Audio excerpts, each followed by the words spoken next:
This is a birth certificate. The birth certificate of the largest ship the world has ever seen.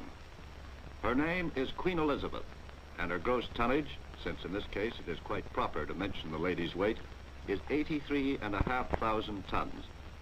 So let's go down to Southampton and join the escort tug going out to meet her by the Isle of Wight.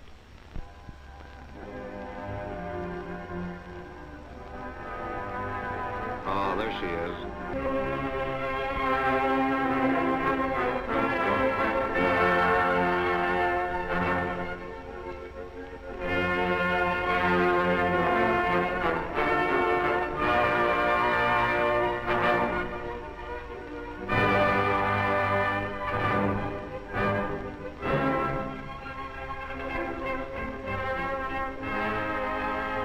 Look at the grace of her and the perfection of line.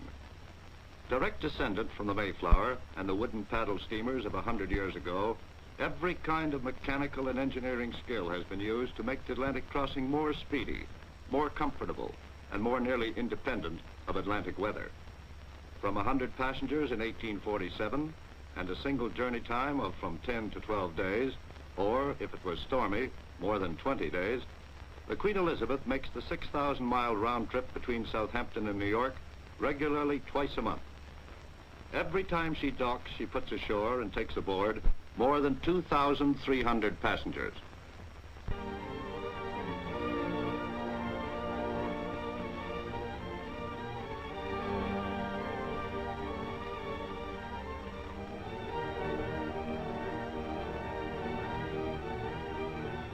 And while ship and tug are still underway, a gangway is run across and pilot, health, and customs officers hurry on board. This way, a lot of time will be saved when she finally docks.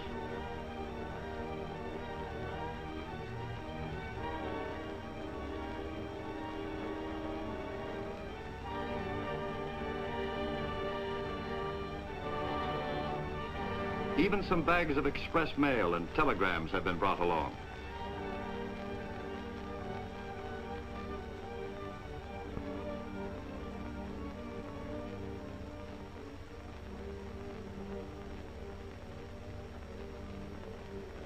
But we're soon away again, for she must get in on the peak of the tide.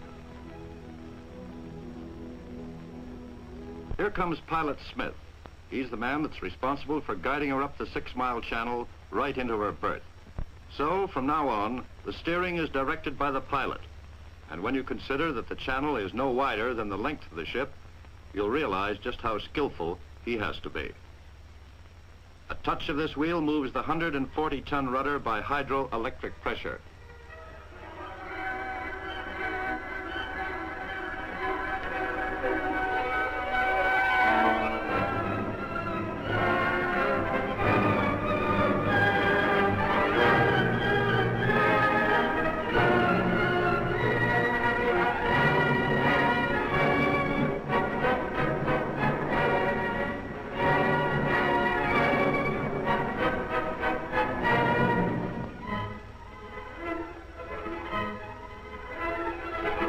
A ship of this size needs extra help in the final docking. So the little tugs take hold, and in she comes. All 83,500 tons of her.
home again.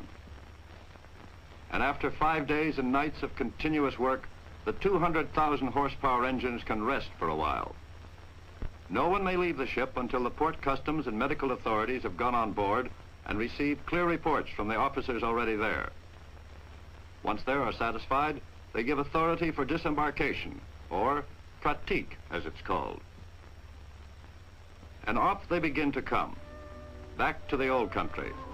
Some home for good, some for a while only, and others for a very first visit. But the bank on board still has business on hand. Some will visit the post office for a letter, or one of the thousands of telegrams handled every voyage. And of course, there's a regular surge to the telephones, keeping the ship's exchange hard at work. For with landlines connected, there's still business of the ship. And it's London, Manchester, Plymouth, Glasgow.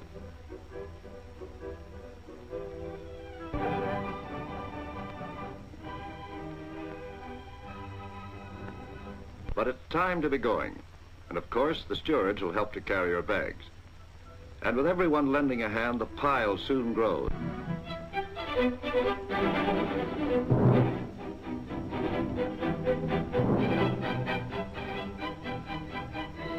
Much of the heavy baggage is coming off too.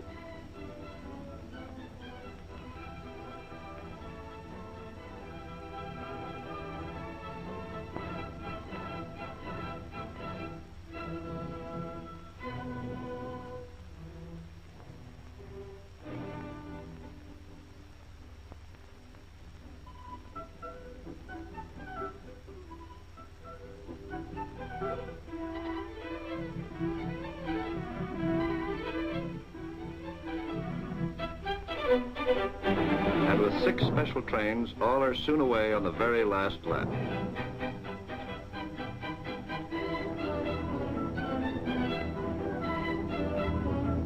Only 3 days in port.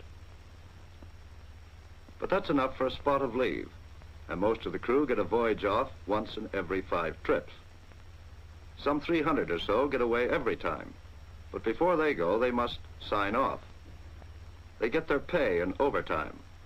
Then they sign on again for the following voyage. And that's quite a job in itself for the paymaster staff. Even railway tickets are supplied on board.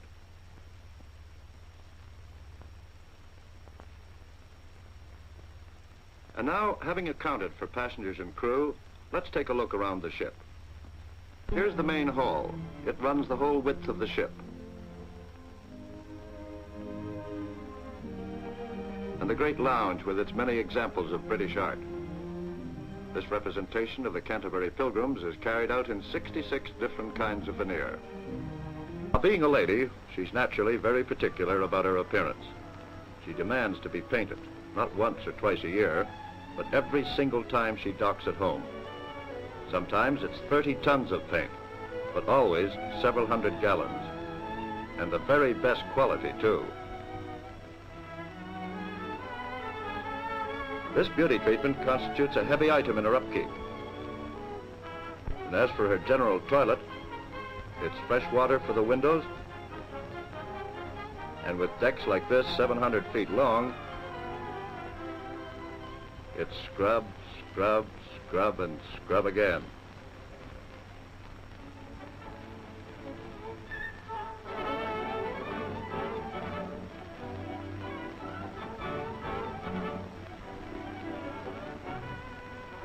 Before every voyage, the entire crew, from officers to page boys, are inspected under Ministry of Transport orders.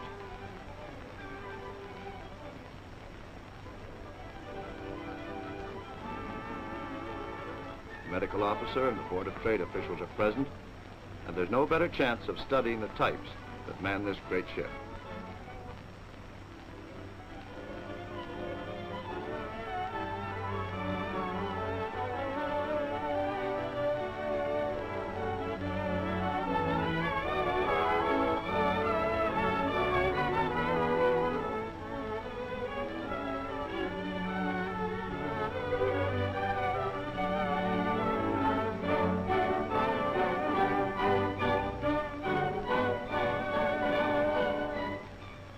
soon as this is over, there is practice with the boats, all of them power-driven, by the way.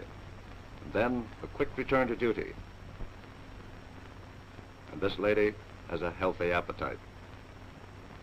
Close to 7,000 tons of fuel oil and thousands of gallons of fresh water. Then, of course, there's crockery. She likes her service to be just so. And with 2,300 to breakfast, lunch, and tea and dinner, replacements are an item that have to be considered. Now, this is an important conference. The chef and the chief steward are working out menus for the voyage. These are all set up in a full-size linotype machine, just the same as is supplied to the national daily papers.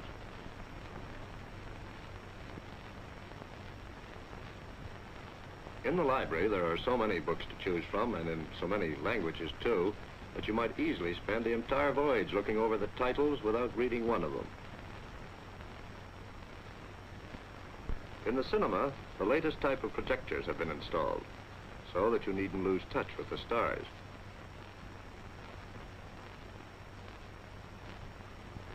There's room for 350, and shows go on at all times of the day.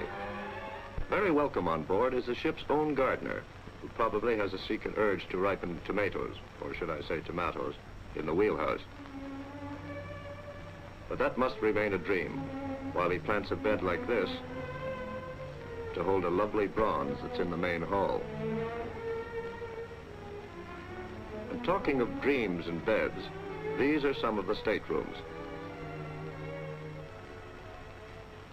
Perhaps Madam would like this one.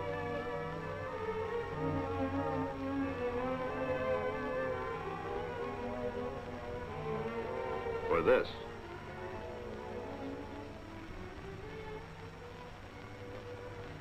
Or what about this one?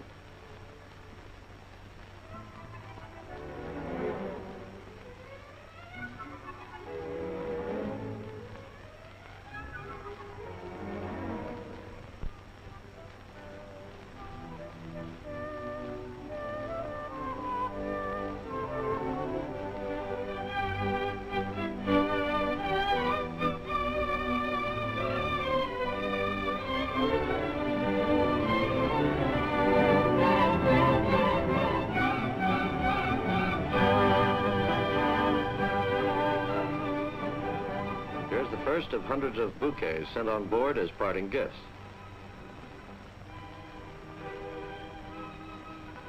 And here they come, first of the many who come by road and by rail, the first stage of the great adventure.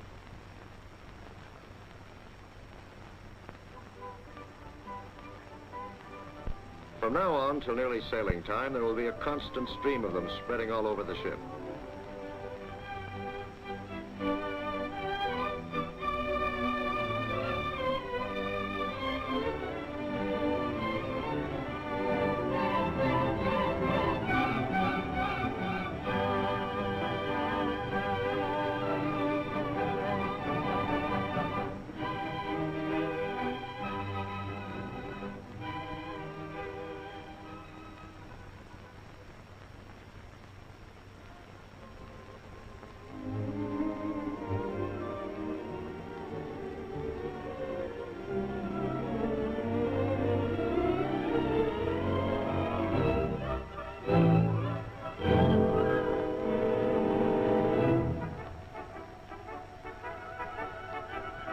Now here's one of the cute spots on board. It's one of the special nurseries where Mother can leave her younger set in care of a trained nurse. Or perhaps they can even get a lesson in navigation.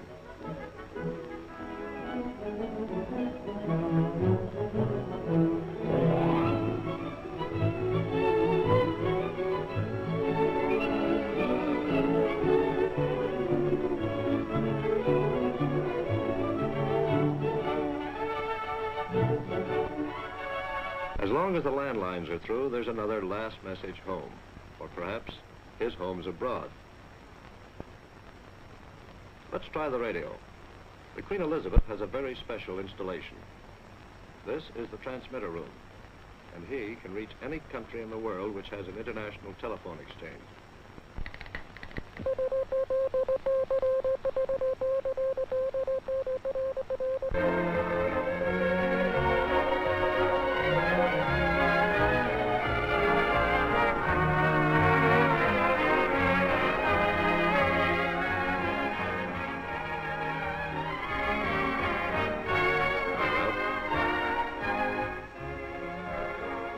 Yes, it's nearly time to go.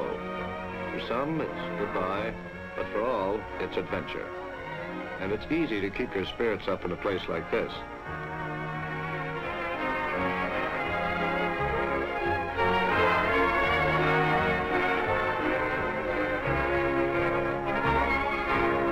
Meet Captain Ford, a regular master, who has just returned from a hard-earned leave. He's off now to take her out, or she must sail dead on time. Every modern device for safety.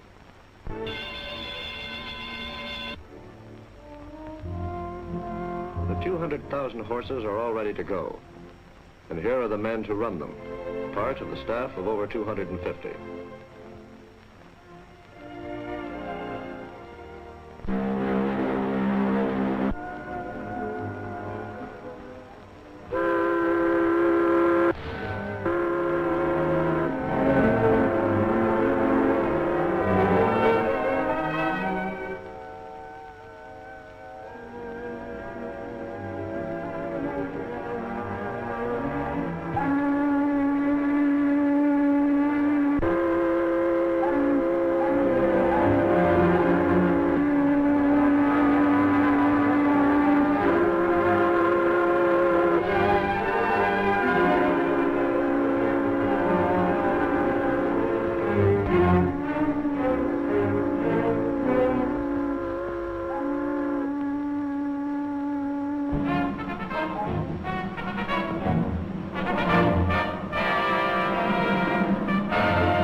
And so majestic that it seems as if the land itself were backing away from her as she moves out. But that, of course, is precisely how one should take one's leave of a queen.